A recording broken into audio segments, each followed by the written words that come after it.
Chase, I wanted to share this with you guys today, but beware. Though we were only married for 2 years, my wife and I have been together for 9 years. I've reached the stage where I can't tell left from right or up from down. We are childless and in our early 30s. I will bring this up because I think it is pertinent. In the 2 years that we have been grieving, there have been 2 miscarriages. She did not cope well with the miscarriages. I gave her my complete support through them, attending to all of her needs and requests. Together, we laughed and wept. Those were challenging times. July marked the most recent one. We were advised by her doctor to stop attempting to conceive for 3 cycles in an effort to give her body time to heal and stabilize. We celebrated our first anniversary in July, and she sent me a note saying that, if the first year of marriage is the hardest, then we will be rocking in our rockers until we are 80 years old. She also said that she is the happiest she has ever been. This occurred following the second miscarriage. We had planned to retry in October, but she became more and more aloof. By the end of September, the bonding halted and she underwent a radical metamorphosis. I could feel the resentment welling up inside of her and our relationship going farther apart.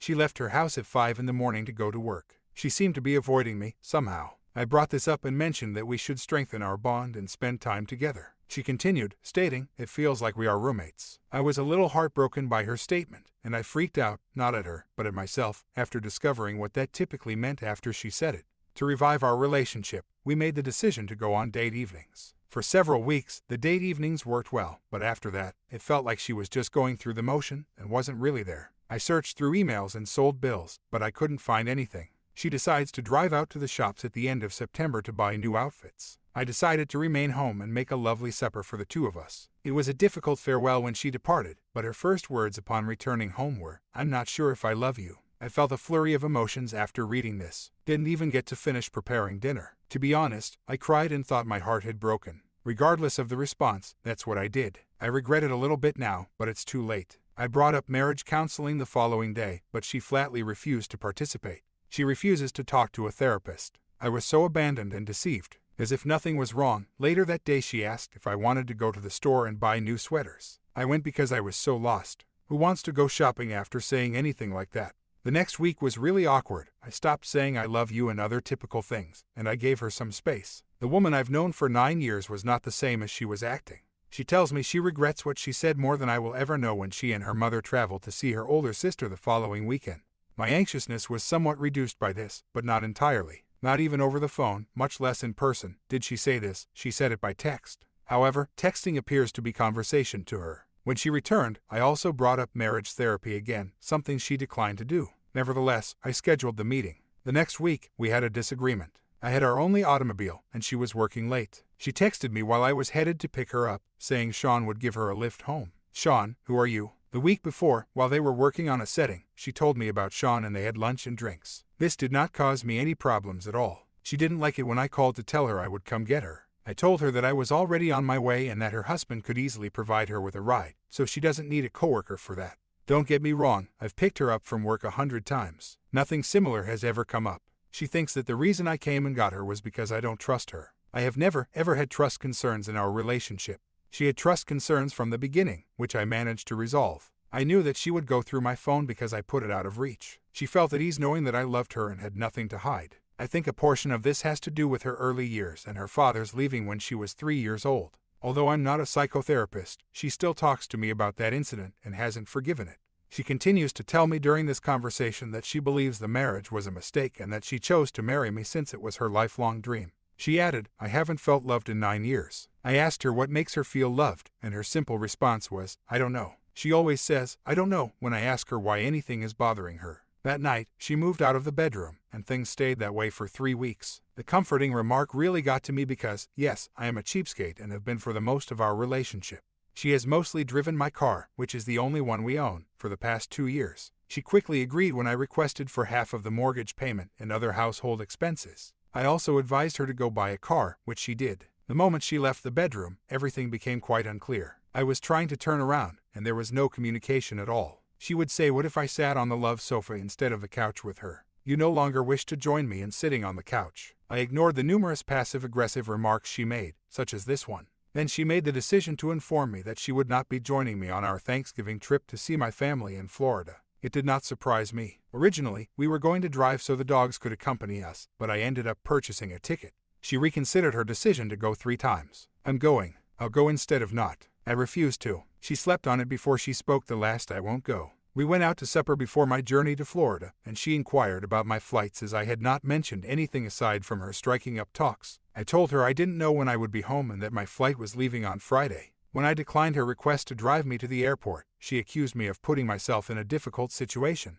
I nearly burned out. She made her way from the space. Not me, but she said these awful things. We needed to have a heart-to-heart when I returned from Florida, so I ended up going there and asked her to think about our relationship. She consented, and when I got back, she stated she was done with this. If she meant the marriage, I inquired. Yes, she replied. She wanted to tell me she wanted a divorce as soon as she got up in the morning. I questioned her about her feelings. She reiterated that she married me for comfort and that we won't be able to work things out if we haven't in 9 years. Up until today, she has never discussed the entire matter with the previous 9 years. I told her I couldn't live like this in the same house, so she packed up and moved in with her parents. She also mentioned to me that she didn't want to work on her marriage and just wanted a child. She seemed more eager to find someone else with whom to just start a family than to work things out with me. I've lost 30 pounds due of this, so she asked if I wanted to go let her purchase me clothes before she left. My weight has returned to 165, which is a positive thing. The sole correspondence since she left on Friday was regarding minor details pertaining to the dogs. Being close to her family, I did have a conversation with her mother. We didn't know what we were doing yet, according to her mother, who told me this. I don't know what to do, and it appears like she is really unsure of what she wants. It's been 2 months since I became emotionally unstable. I stand by my promises, and I adore this woman in good times and bad. I'm not sure if she's depressed, but the counselor inquired. She seems to be everywhere at once. I don't know what to do, but I want to stay married for the rest of my life. She has refused my request to speak with a counselor or psychologist. She doesn't seem to be talking to anyone that I know of and just has one friend. She really appears unsure of herself, thus I need guidance in order to move further. Although she won't commit to working on anything, her strange statements lead me to believe that it's still ongoing. Tonight I have supper with her scheduled, but I'm not sure if I should go. Do I deny myself? Bewildered. I did some research on the other guy, and he's a divorced 41-year-old, so I could picture him being the ideal shoulder to cry on. I'm going to attempt 180. I asked for dinner tonight so that we could talk, though I'm not even sure why I invited her to come. I detest this limbo, but I also don't want to have the same conversations again. It's internally crushing me. I'm not sure I want to go or want to go. Several weeks later, I checked the cell records today, and a new number appeared. Calls at 4 in the morning, and she even called right away following our heart-to-heart last week. I used a reverse lookup and discovered that the coworker I had been suspicious about all along is a man. He was divorced and 10 years her senior. I kind of suspected this, which is why I'm furious. I want to change the locks, pack her stuff, and tear down every wedding photo. I'd like to approach her about this, but I'm not sure if I have enough proof. She won't go to MC, so I've been going by myself. I want to bring this up at MC on Saturday. Although I've been attempting NC, I want to break it off and face her. Is it now time for me to want her back? To be honest, no. I have never stated it before. Wow. Do feel like you've been used thoroughly now. I can't get into the automobile since she moved in with her folks and took the backup key. I'm not sure if I can legally alter the ducking locks on the door, though. Her family believes she is this angle, which is why I truly want to reveal this. I'm not sure if she wants to leave or not because she's so ambiguous. However, at this point, I do feel like Plan B, and it's driving me crazy. I might as well get in touch to have a comfortable conversation about the phone calls if I'm going to file. I know that interacting with this kind of individual will not produce the truth, but I still deserve the respect of the truth. Last night, I had a visit with her. She asked if she could come over and order a pizza and wanted to view the pets. I wanted to see what she would say, so I said okay. I mentioned the calls and texts after spending some time doing so. I was curious to observe her response for myself. She responded, "Is there anything inappropriate going on with Om?" When I inquired directly, "Obviously, he's only a friend. I don't call my friends at odd times like 4 in the morning," I said. She became really defensive. I directly asked her if she was discussing our marriage and me with him.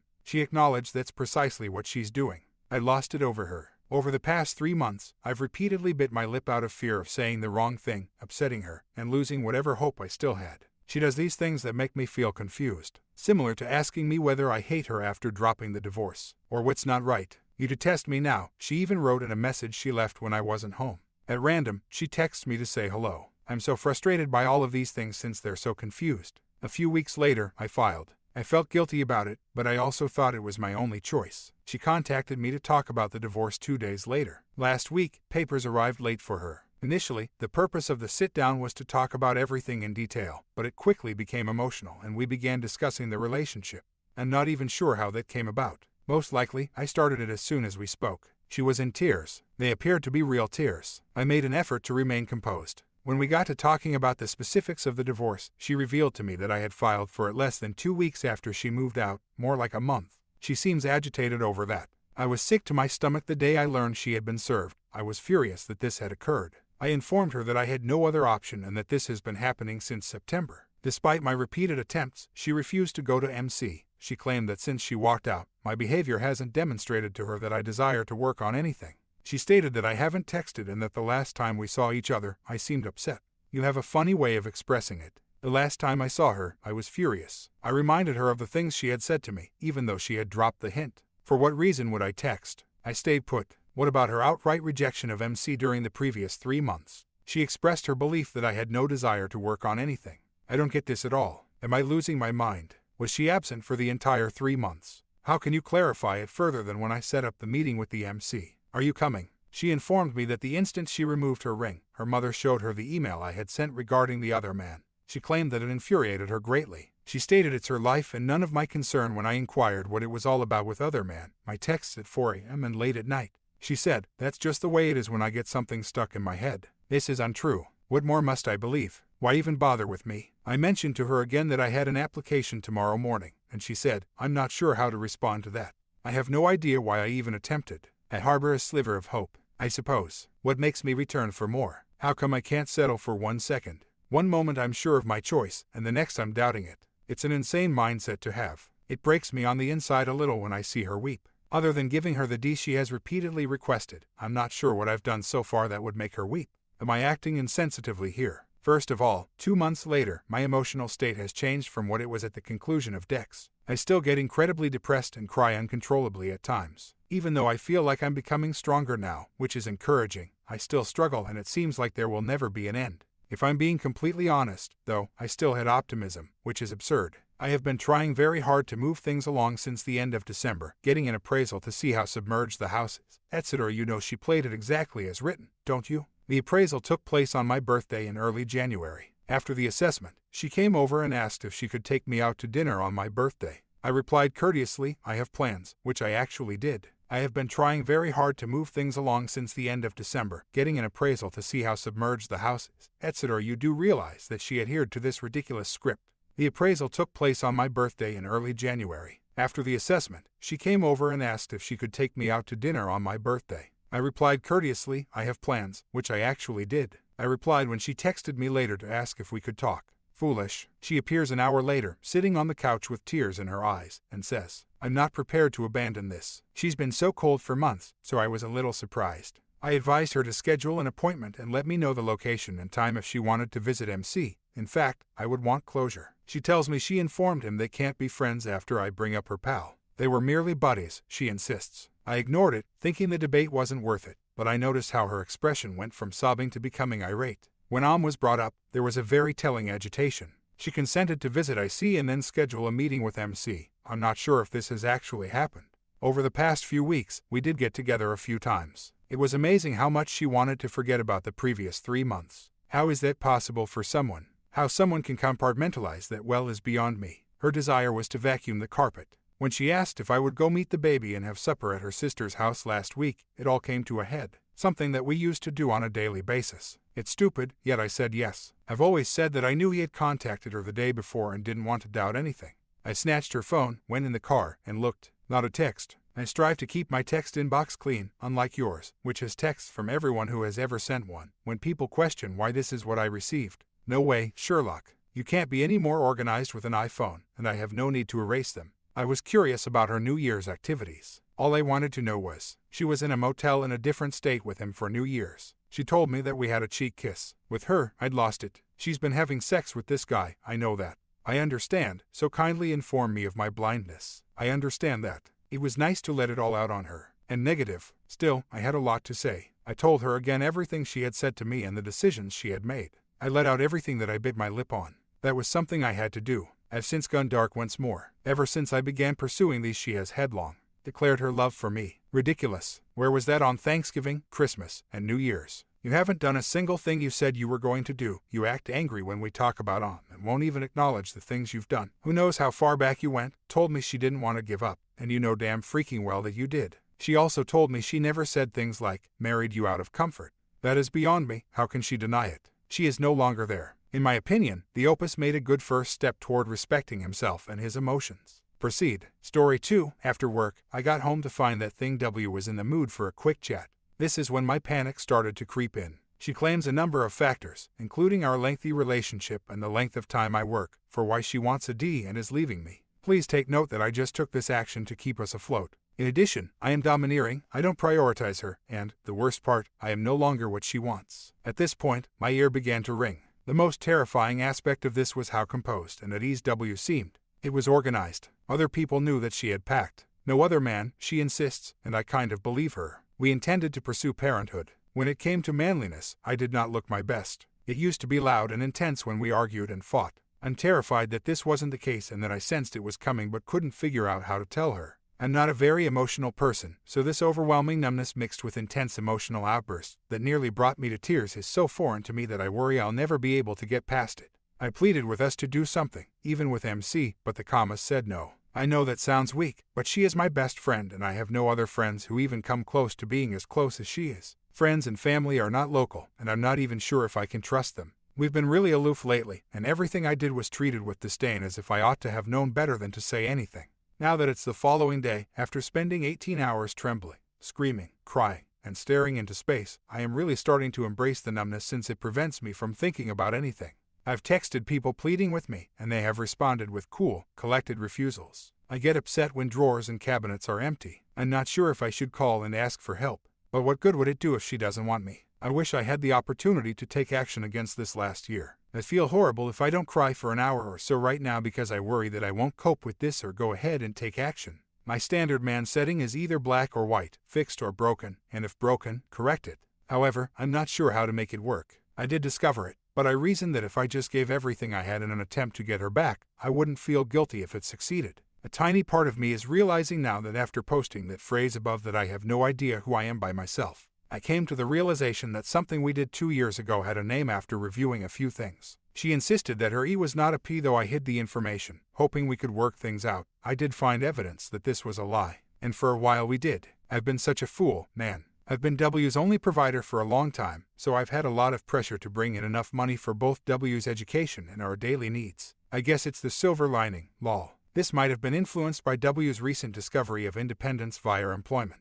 Not at all dependent on him financially. She never gave me more information about the on than just her name. And I didn't behave as though I was ready to give up and bury it. As an update, the pets were starting to run low on supplies, so I was obliged to get dressed and dash to the store. Walked back in, having hurried to make sure we were there. There must be a confidence issue with surreal wandering around and not being able to look people in the eye. I'm beginning to feel a little anxious about tomorrow's task. I could try working from home, but I have important clients to see on Tuesday, so I need to be confident and focused. I'm exhausted from running to the store, so how will the entire day go? Right now, I assume the first one will be the most difficult of all. When something happens to them, do people report it to their supervisors or line managers? People under my supervision have approached me to let me know when they've broken up, etc., so I can offer them support. But I'm not sure. I'm also a little afraid that W could show up at the house when I'm at work and I won't get to see her. Though I'm not sure what I would say. Tonight is going to be a really hard night for me. I didn't really get it when earlier posts warned me there was more hurt to come, but I'm starting to. Even though I don't use Facebook much anymore, I saw that she had disappeared from it. I believe she unfriended her husband, which really made me want to cry. I attempted to set up a meeting for tomorrow night or earlier, simply to try and discuss when I was a bit less shocked. She promised to meet me at least over the weekend, but she was busy this weekend and would get back to me on Tuesday. Instead, she stated she would meet me next week. It will hurt worse to be alone and alone for 5 days. It's driving me crazy, but I can't get the picture of her for the weekend with an arm out of my head. An added bonus is that I am expecting word on an IC appointment for the middle of next week. This sinking sensation in my stomach is becoming unbearable. Here's the update as of Friday, a week after everything happened. Today's work was challenging, and my composure was beginning to waver. Even though I tried to manufacture a smile, it was difficult to carry on a bit longer talk. I confided in a trusted coworker today, and they were understanding and stated they had a sneaking suspicion of what I was about to say before I ever told them. This may have given some indication of the circumstances before last week. After work, I went to see a friend and overheard them talking.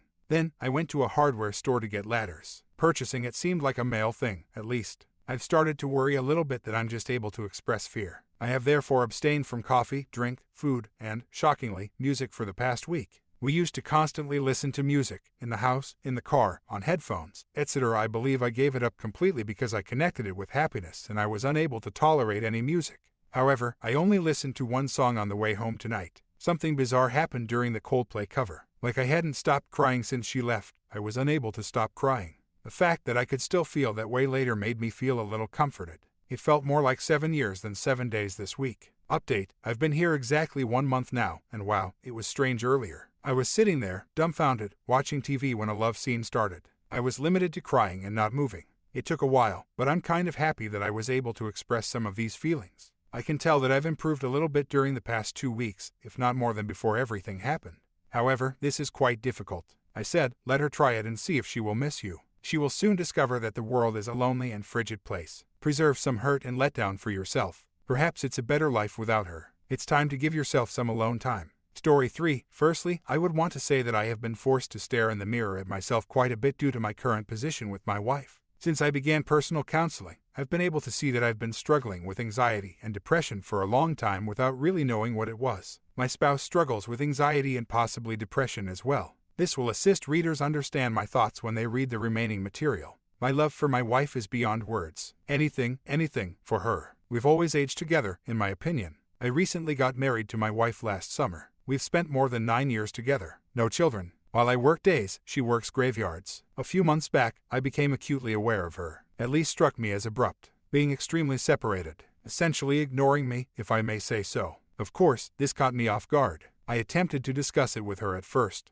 When I asked her if something was wrong, she replied that she wasn't attempting to be aloof or anything similar. I decided to let it go. Really, not much changed. She no longer desired to grasp my hand. I had to start giving hugs. The kisses were short. Ever since this began, we have not shared any intimacy. It was the kind of small thing that she used to treasure. I've spoken to her a few more times, telling her how much I adore her and how much I believe our communication needs to improve. This has truly made me aware of the fact that I've never been excellent at expressing my feelings and affection for her. She went so far as to say in these conversations that I hardly ever initiated intimacy or bonding, which severely hurt her self-esteem. I feel foolish. I've always wanted to be the one to make the first move toward romance and show her affection. However, that's where my anxiety is being discovered. Depression has been a major obstacle for me. I used to have an unreasonable fear of being rejected, so even if I would consider showing her affection, I would often refrain from doing so. I'm spending a lot of time working on this with my counselor and doctor. She acknowledges that she understands when I try to explain things to her. She is, however, merely indifferent to everything.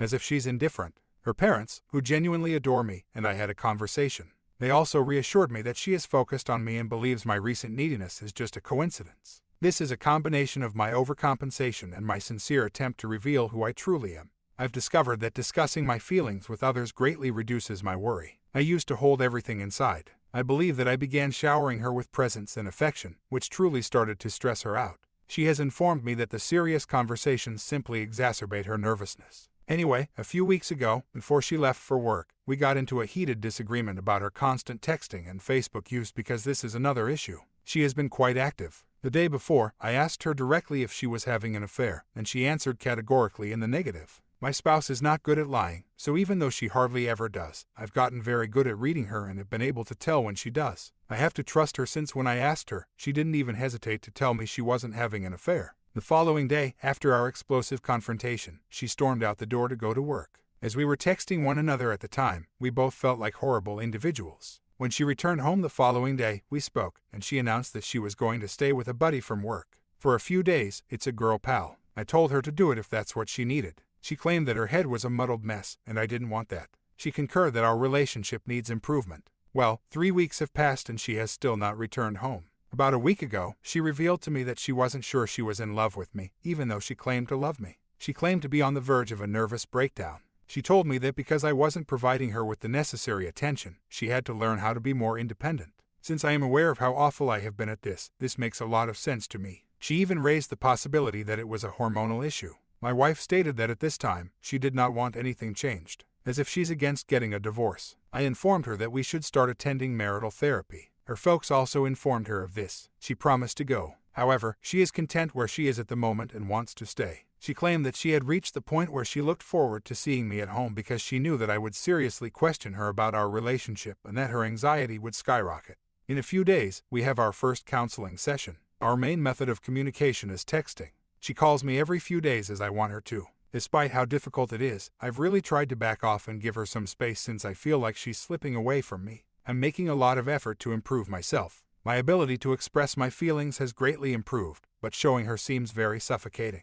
I thus speak with friends and relatives frequently. The last time I spoke with her parents, they informed me that my wife had just had a conversation with them and had essentially told them the same things. They appear to believe that we can resolve this. She said yes when they asked if she wanted to keep the marriage together. I'm not sure how to read that, if there's anything left to keep. I've been told by her parents that there isn't an affair going on. Her sister tells me that she believes my wife and I were meant to be together and that she is aware of how much my wife loves me. Perhaps there are only differences between men and women. However, I fail to see how someone can love you without falling in love with you. I believe that a man can either love someone or not. Love has a waxing and waning effect all the time. There are moments when I don't feel as in love, but I don't even doubt it since I know I adore her. Nevertheless, I've learned from reading posts on this site and others that I need to concentrate on improving myself, which I am. I'm giving her some space because I feel like I should. I'm not sure how much interaction is appropriate between us. I'm a truly nice man. Apart from not being kind and expressing my feelings, I've never mistreated her. I'm having a really hard time right now. It was probably the hardest period of my life. Although a lot of this makes logic to me, I'm still baffled. It looks like something that can be fixed. Given that we were married less than a year ago, I find it incomprehensible that this is happening now. However, I can see the numbers she messages on our phone bill. I spotted a number, and that's what actually started our explosive disagreement. She was messaging a guy she works with on a frequent basis. She seemed to erase all of her texts to everyone when I took her phone from her while she was asleep. From that hash, a few were still there, and they didn't seem too awful. This was the only time I checked the phone bill. I've stopped looking since I know it would only make me anxious and I can't see what she's texting me anyhow. I do worry that my wife may not even be aware of an emotional affair taking place. I'm fairly certain that nothing tangible is occurring. Later on, my wife informed me that although she shouldn't have been messaging that person so frequently, it bothered her that it appeared as though I was watching her. She claimed to be concerned that I might look through her journal, even though I don't. Simply said, I wouldn't do that. I am aware that our relationship has underlying problems and that she wasn't receiving the necessary reassurances from me, even with the emotional affair included. That isn't the main issue, in my opinion. I need to be able to work with her on what caused it in our relationship. Before my wife physically cheated on me, I think she would have filed for divorce. She is a terribly wrong person in every way. I decided not to tell anyone about it as I knew that would lead to everyone assuming there had been an affair. Though, as I fully admit, that is a possibility, especially the sentimental affair. In my opinion, that is more of a symptom than the actual issue. Her affair is not what I need guidance on. Even if I find it bothersome, texting someone does not equal having an affair. I believe it would be better for me to focus on improving both our relationship and myself, irrespective of the existence of an affair. She is hiding any affair from everyone, but soon it will consume her from the inside out and come back to haunt her. She would likely be aware of that as well. She would tell me eventually. She is a very right or wrong person, as I've already stated. Therefore, I genuinely don't think a physical affair would occur before she merely asked for a divorce. Whatever might occur. One more piece of information. I should have probably noted that, even prior to the distance, I am aware of her high level of stress. Over the past year, a lot of things have happened to us. Our dog passed away last year, we got married, and she started her career. Before we met, he was her dog, and she was incredibly devoted to him. In addition, 2 years ago, she came dangerously near to losing her grandmother. That, along with all of my anxiety and depression problems, well, you get the idea. I do think there are a number of factors involved in this. Having discovered a great deal of the problems, all I need to do now is figure out how to convince her to proceed with me. I'm seeking for a fresh and better relationship with her, not our previous one. I can't even get her to interact at the moment because she's just erected this wall around herself. I sincerely hope that the marital therapy would facilitate communication and provide some resources to reignite the passion. My comment, neither of you is well at this moment. A relationship cannot be committed to when one or both of you are mentally unstable. Just a few quick and adorable